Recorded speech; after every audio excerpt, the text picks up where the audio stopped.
आज का हमारा प्रश्न सीधा सीधा युवा शक्ति के साथ जुड़ा है।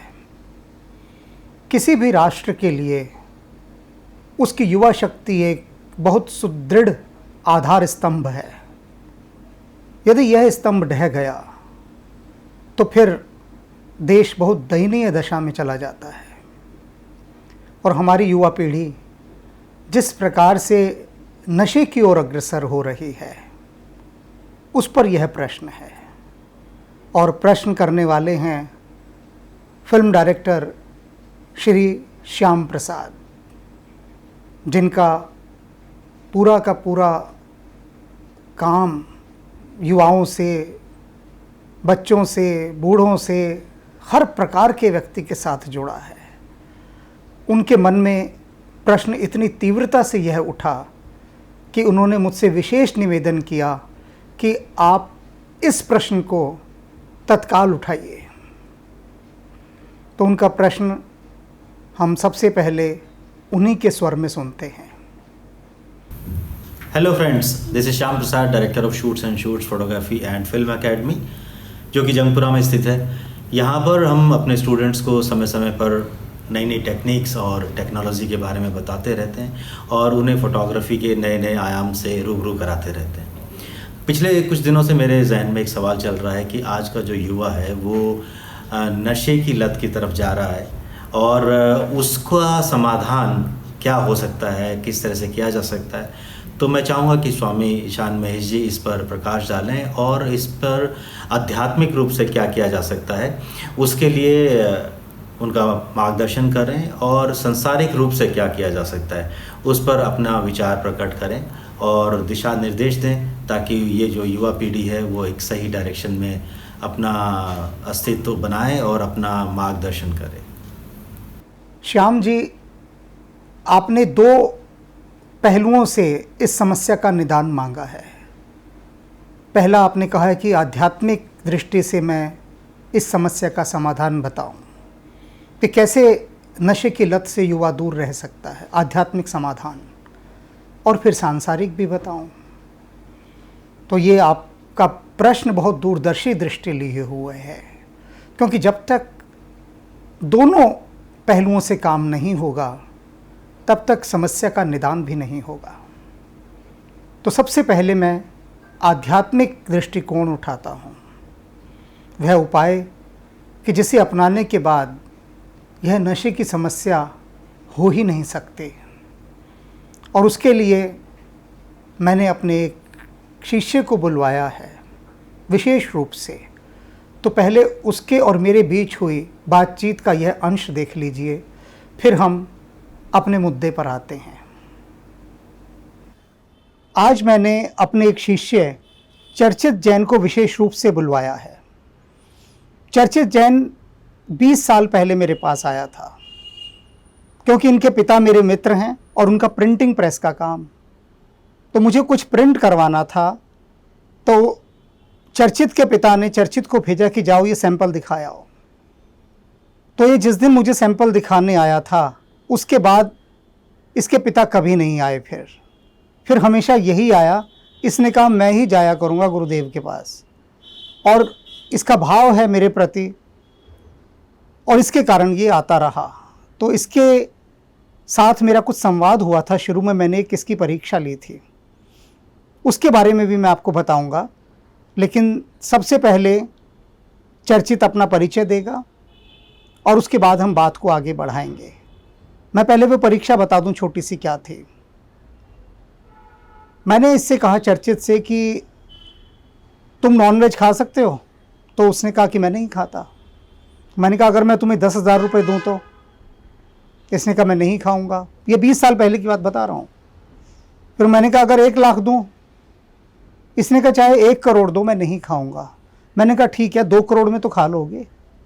तो इसने साफ मना कर दिया कि कितने भी पैसे दो मैं नहीं खाऊंगा, मर जाऊंगा लेकिन नहीं खाऊंगा। तो वो जो नहीं खाऊंगा का उत्तर ये आज देगा, इसने क्यों मना किया नहीं खाऊंगा। तो अब सारी बात चर्चित जैन के बोलने की बारी है। अब चर्चित आपसे सीधी सीधी बात करेगा। मैं चाहता तो इसका नाम लेकर वैसे भी कह सकता था, लेकिन एक ऑथेंटिसिटी, एक प्रामाणिकता के लिए मैंने इसे विशेष रूप से आज बुलवाया है। तो अब चर्चित आपसे बात करेंगे। नमस्कार, मैं चर्चित जैन, भारतीय जनता पार्टी जिला केशवपुरम से। मैं आईटी सह संयोजक का दायित्व मेरे पास भारतीय जनता पार्टी ने दे रखा है और मेरा आज परम सौभाग्य है कि आज आदरणीय गुरुदेव ने मुझे अपने समक्ष बुलाया था। तो मैं सादर प्रणाम करता हूं और धन्यवाद करता हूं कि मुझे आज श्री चरणों में प्रभु के सतत 20 वर्ष तो हो चुके हैं। मैं सतत आता रहता हूं और इनका मार्गदर्शन प्राप्त करता रहता हूं।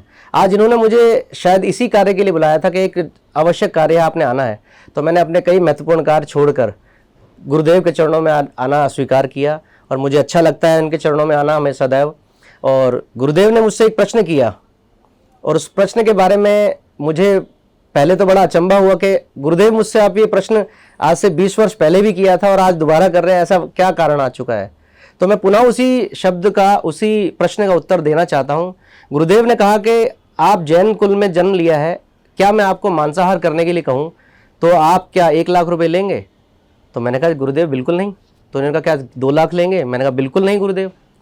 चलिए 2 करोड़ तो ले ही लेंगे, अब जमाना बदल चुका है, 20 वर्ष पहले की बात अलग थी और अब की बात बहुत अलग हो चुकी है। मैंने कहा गुरुदेव मेरे संस्कार 20 वर्ष पूर्व भी ऐसे थे, 20 वर्ष बाद भी ऐसे ही हैं और सदैव जब तक मेरा जीवन है जब तक ऐसा रहेगा, क्योंकि मैंने जैन कुल में जन्म लिया है और सनातन धर्म के अनुकूल मेरा जन्म है। तो जीव हत्या करना, वो भी सिर्फ मात्र अपने जीव की स्वाद के लिए, जीव हत्या करके अगर हम अपने जीव को संतुष्टि दे रहे हैं, स्वाद दे रहे हैं, तो ये तो हमारे धर्म में है ही नहीं, हमारी संस्कृति में है ही नहीं। तो चाहे उसके लिए चाहे मुझे अपने प्राण ही क्यों ना देना पड़ जाए, मुझे ये कदापि पसंद नहीं है। बाकी गुरुदेव ने आज तक जो कार्य मुझे बोला है वो सदैव मेरे लिए स्वेच्छा से मैं करने के लिए अग्रसर रहता हूँ। परंतु अगर गुरुदेव मुझे आज से 30 वर्ष बाद भी अगर मैं जीवित रहूंगा तो तब भी कहेंगे कि मुझे कई करोड़ डॉलर देंगे, तब भी मैं उस काम को नहीं कर पाऊंगा। सबसे अच्छी बात तो यह लगी कि चर्चित राजनीति में है और चरित्र की संपदा इसके पास है, अर्थात इतने लोगों के साथ इसका बैठना उठना है, लेकिन उसके बाद भी इसने अपने चरित्र को बचा कर रखा हुआ है। अपने संस्कारों को, जो इसे आध्यात्मिक संस्कार अपने परिवार से मिले, और मेरी चर्चित तुम्हें बहुत शुभकामना है। अब ये तो पता नहीं राम जी तुम्हें राजनीति में कितना आगे ले जाएंगे, लेकिन तुम जैसे युवाओं की देश को बहुत आवश्यकता है जो चरित्रवान हो। तो मैं फिर भी चर्चित के प्रति धन्यवाद प्रकट करता हूँ कि ये मेरे कहने पर अपने सारे काम छोड़कर आ गया। ये संस्कार हैं कि अगर गुरु ने बुला लिया है तो फिर सारे काम एक तरफ, पता नहीं क्या व्यापार में क्या क्या काम होते हैं, राजनीति में क्या क्या काम होते हैं, सब काम छोड़कर आना, तो ये भी एक बहुत बड़ा चरित्र का गुण है कि गुरु के बुलावे पर पहुंच जाना। अभी आपने इस बातचीत में देखा कि चर्चित जैन किसी भी प्रकार से मांसाहार करने के पक्ष में नहीं है, यानी नॉनवेज खाने के। अब यहाँ नॉनवेज को हटा के ड्रग रख देते हैं हम, कि यदि हमने अपने बच्चों को ऐसे संस्कार दिए हैं जन्म से ही कि उसे नशे को ऐसे लेना है कि जैसे कि वह नॉनवेज खा रहा हो, मांसाहार खा रहा हो, तो जो शाकाहारी है उसे आप कितना भी पैसा दे दो, कितना भी लोभ लालच दे दो, लेकिन वो मांस नहीं खाएगा, नॉनवेज नहीं खाएगा। जैसे यहाँ पर चर्चित जैन नहीं खा रहा, सहमत नहीं हो रहा, ये एक उदाहरण है। तो वे बच्चे जो ड्रग्स लेते हैं, अगर उनको हमने ऐसा धार्मिक और आध्यात्मिक परिवेश दिया, संस्कार दिया, तो वे बिल्कुल विमुख हो जाएंगे। और यही चीज़ ड्रग्स के बारे में होगी कि जब हम अपने बच्चों की आत्मा में इस बात तक को डाल देंगे, आत्मा यानी बहुत गहरे तक, आत्मा तो बहुत अलग चीज़ है, लेकिन उसको कहने के लिए मैंने कह दिया कि उनकी इतने अंतर्मन की इतनी गहराई तक इस बात को हम समा देंगे कि उसे ड्रग्स से दूर रहना है, छूना भी नहीं है। तो ये आध्यात्मिक उपाय पूरा काम करेगा, जैसे यहाँ कर रहा है। कौन रोकता है जो शाकाहारी है उसको मांस खाने से, लेकिन वो नहीं खाते हैं। क्यों नहीं खाते? कितना भी लोभ लालच दो, प्रलोभन दो, सब कुछ दो। अभी इसने कहा ना कि मैं अपने प्राण दे दूंगा, लेकिन मैं नॉनवेज नहीं खाऊंगा।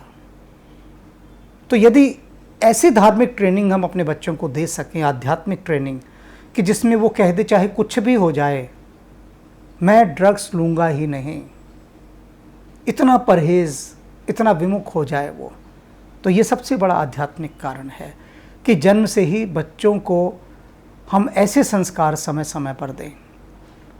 और दूसरा आध्यात्मिक कारण एक और, कि प्राचीन काल में जो राजा महाराजा होते थे, बहुत धनी लोग होते थे, वो अपने बच्चों को मेरे जैसे लोगों के पास भेजा करते थे कि जाओ और कुछ समय उनके पास बिता कर आओ। पर अब वो सारी प्राचीन परंपराएं सब समाप्त हो गई, बिल्कुल समाप्त हो गई। आपने देखा होगा कि भगवान कृष्ण भी सांदीपनी के आश्रम में रहे, भगवान राम वशिष्ठ जी के साथ रहे, और इन राजा महाराजाओं के राजगुरु हुआ करते थे। ये वही राजकुमार थे, ये कभी भी अमर्यादित नहीं हुए किसी भी प्रकार से। क्यों? क्योंकि आपके ऊपर एक ऐसा आध्यात्मिक मार्गदर्शक बैठा है जो आपको लगातार नियंत्रित कर रहा है, क्योंकि वो लोभ से परे है। उसे आपके पद का कोई लोभ नहीं, आपके धन का कोई लोभ नहीं, उसे सिर्फ एक ही है कि आपका जो चरित्र है वह ऊंचा रहे। सारी दृष्टि उसके आपके विकास पर रहती है। तो दूसरा आध्यात्मिक कारण ये हुआ कि साफ मैं कह रहा हूँ कि हमारे जैसे लोग हैं वो दरकिनार कर दिए गए, एक हाशिए पर रख दिया गया। तो परिणाम तो ऐसे सामने आएंगे ही। वे लोग जिनके अंदर सच में इस चीज़ का आध्यात्मिक जज्बा है, जो इन चीज़ों पर काम कर सकते हैं, उनको भी समाज में सामने लाना होगा और हमें अपने बच्चों को उन तक ले जाना होगा, तभी ये तालमेल बनेगा। अभी जिसका बच्चे का उदाहरण दिया, ये लगातार मेरे पास 20 साल से आ रहा है और समय समय पर आकर अपने मन की बात कहता है, मार्गदर्शन लेकर जाता है, और आज तक यह डटा हुआ है अपने संकल्प पर, अपने चरित्र पर, अपने निष्ठा पर। किसी प्रकार का कोई नशा नहीं, कोई मांसाहार नहीं। तो अपने को स्वयं बचाना, तो बच्चों को अध्यात्म ही वह कला दे सकता है कि वे स्वयं को ही इन चीज़ों से विमुख कर लें। अब सांसारिक कारण, तो सांसारिक कारण में शासन का बहुत बड़ा रोल है, बहुत बड़ी भूमिका है। मैं पिछले लगभग 30 सालों से शिक्षा जगत को लिख लिख कर थक गया कि अपने पाठ्यक्रम में, अपने करिकुलम में कुछ वे चीज़ें रखी जाएं जिनसे नैतिक मूल्यों का विकास हो। लेकिन आज तक मेरे किसी भी पत्र का उत्तर किसी विभाग ने नहीं दिया, और मैंने बेहिसाब पत्र लिखे। बेहिसाब जानते हैं, इनका हिसाब ही ना रखा जा सके। आखिर में मेरे कुछ गुरुजनों ने मुझे समझाया कि क्यों व्यर्थ में अपनी ऊर्जा नष्ट करते हो।